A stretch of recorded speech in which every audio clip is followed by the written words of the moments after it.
لقد كان في قصصهم عبرة لأولي الألباب.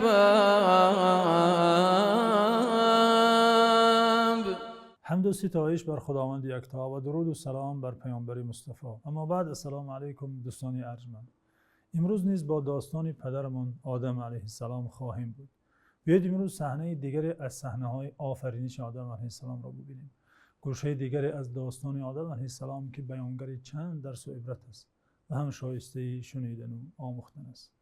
بینندگان گرامی قدر، در قرآن عظیم الشأن علاقمندی انسان با علم و دانش هنوز از آغاز هستی موجود است، چشم رس بوده است. ما در تاریخ اسلام و تاریخ پیامبران دوستان عزیز عصرهایی نداریم که مردم از علم و دانش دور و بیگانه و یا با علم دشمن باشند و آدمان در تاریکی ها قرار داشته باشند و سپس بعد عصرها، بعد مبارزه ها میان دین و میان علم، مردم به علم و دانش روی آورده باشند، آنگونه که در تاریخ غرب چنین شده است. بلکه در قرآن عظیم الشأن چنین حقیقتی وجود دارد که انسان یکم یعنی آدم علیه السلام شخص صاحب دانش و صاحب علم بوده است.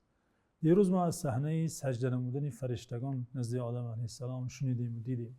یکی از اسرار آن همه تشریف و تکریم و یکی از خوبی هایی که آدم علیه السلام در خود داشت و شایسته سجده ملائکه گردید این بود که آدم علیه السلام علم و دانشی داشت که فرشتگان نداشتند. وقتا خداوند عزوجل به فرشتگان خبر داد که در روی زمین خلیفه می آفرد، آنها سؤالی کرده بودند. سؤالشان چنین بود که گفتند پروردگارا، چرا در روی زمین خلیفه می آفری که در حال جنس آدمی در روی زمین جرم و جنایت ها می کند و ما به سجده و تسبیح دائمی تو مشغول هستیم؟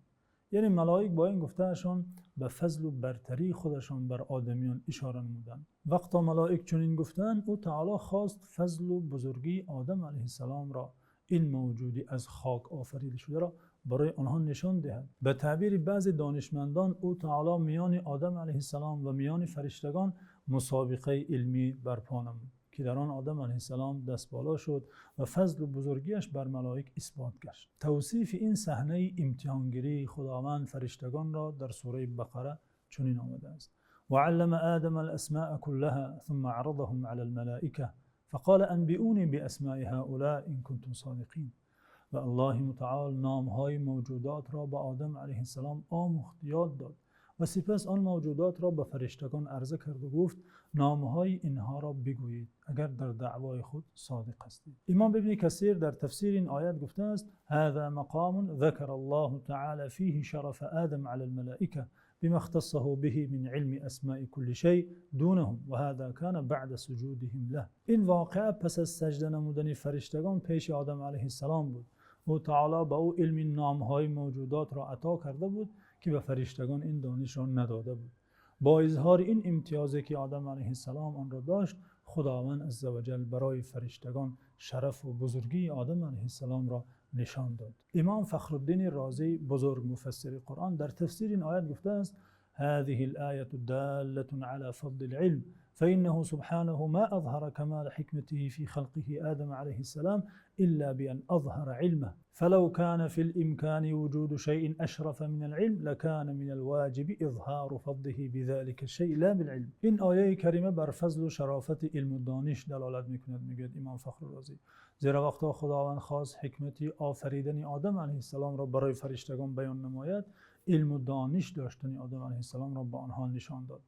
پس اگر چیزی دیگری در هستی شریفتر و بزرگتر از علم می بود، ضرورتاً آن چیز اینجا ذکر می گشت. او تعالی در فضل و شرف علم جای دیگری قرآن فرموده است: یرفع الله الذین آمنوا منکم والذین اوتوا العلم درجات. خداوند مقام مؤمنان را و علل خصوص مقام آن مؤمنان را که اهل علم هستند در زینه‌های بلند قرار داده است. فرشتگان نورانی پیش آدم علیه السلام، آدم خاکی که خداوند به او امتیاز علم و دانش عطا کرده بود، تسلیم شدند و به فضل و بزرگی آدم علیه السلام معترف گشتند. این احترام و قدردانی فرشتگان نسبت اهل علم از آن آغاز آفرینش سر شده تا امروز و تا قیامت باقی است.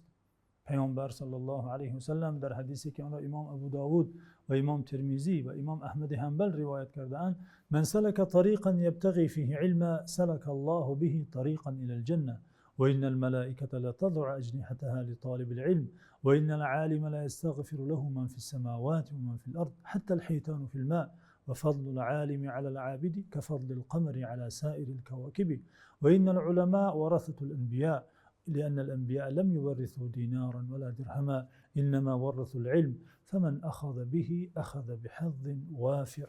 یعنی پیامبر صلی الله علیه و سلم گفتن هر کی در راه طلب علم، یعنی علم شرعی، علم خداشناسی و علم حلال و حرام راه را طی کند، او تعالی رفتن در راه بهشت را برایش آسان می‌سازد و همانا فرشتگان بال و پر خویش را پیش پای طالب علم می‌گذارند و بیشک برای شخص عالم همه موجودات آسمان ها و زمین حتی ماهی در بحر استغفار طلب می‌کند و فضل و شرف عالم بر شخص عابد همچون فضیلت ماه بر سایر ستارگان است و همانا عالمان وارثان پیامبرانند، زیرا انبیا از خود نه دینار و درهم بلکه علم میراث گذاشتند.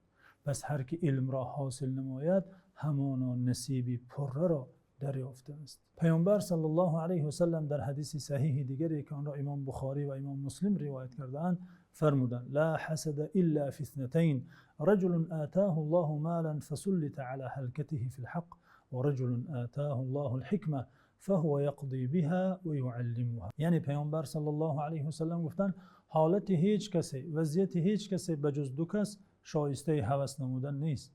اول شخصی که خداوند عزوجل برایش مال حلال عطا کرده است او آن مال را در راه حق خرج میکند. ثانیاً کسی که او تعالی برایش حکمت یعنی علم و دانش عطا نموده است که به آن علم هم خود عمل میکند و آن را به دیگران تعلیم میدهد.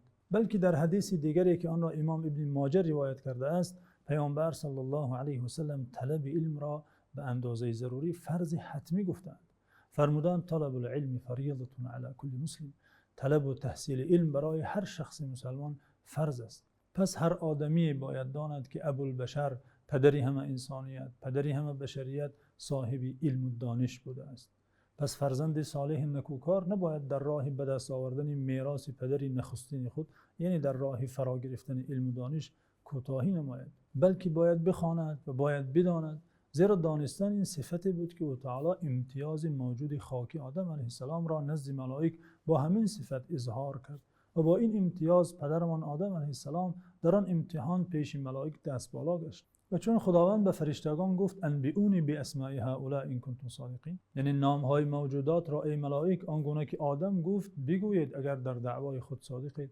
ملائک در جواب چنین گفتند: قالوا سبحانك لا علم لنا الا ما علمتنا انك انت العلیم الحکیم. فرشتگان به نشان عذرخواهی و اعتراف به عجز خود گفتند پروردگارا ما تو را به پاکی یاد میکنیم، ما بجز آن علمی که به ما آموخته دیگر علمی نداریم، از اسرار تدبیرهای تو آگه نیستیم، همانا تو خداوند دانا و حکیم هستی. یعنی ملائک گفتند پروردگارا ما نامهای موجودات را که آدم علیه السلام میداند بیان کرد ما نمیدانیم. اینجا در این رفتار فرشتگان درس مهمی است. انسان اگر نسبت چیز علم و دانش نداشته باشد میباید بگوید نمیدانم گفتن دوستان گرامی عیب و نقصان نیست، بلکه از خصلت فرشتگان و از اخلاق نکوکاران است. امام مالک گفتند من فقه العالم ان یقول لا اعلم، از نشانه دانشمندی شخص است که در آنچه نمیداند یا شک دارد نمیدانم بگوید. صحابی بزرگوار عبدالله بن مسعود فقیه و مفسر یاران پیامبر صلی الله علیه و سلم میگفتند من افتى الناس فی کل ما یسالونه عنه فهو مجنون، هر کی به همه سوالهایی که مردم از او میپرسند فتوا دهد جواب دهد دیوانه است. مرد به نزد فقیه تابعیان شاگرد عبدالله بن عباس و استاد امام مالک ربیعه رأی درآمد که ایشان میگریست. مرد از امام پرسید ما یبکیک مصیبت دخلت علیک، چه شد مگر؟ آیا مصیبتی در خاندانتان رخ داده؟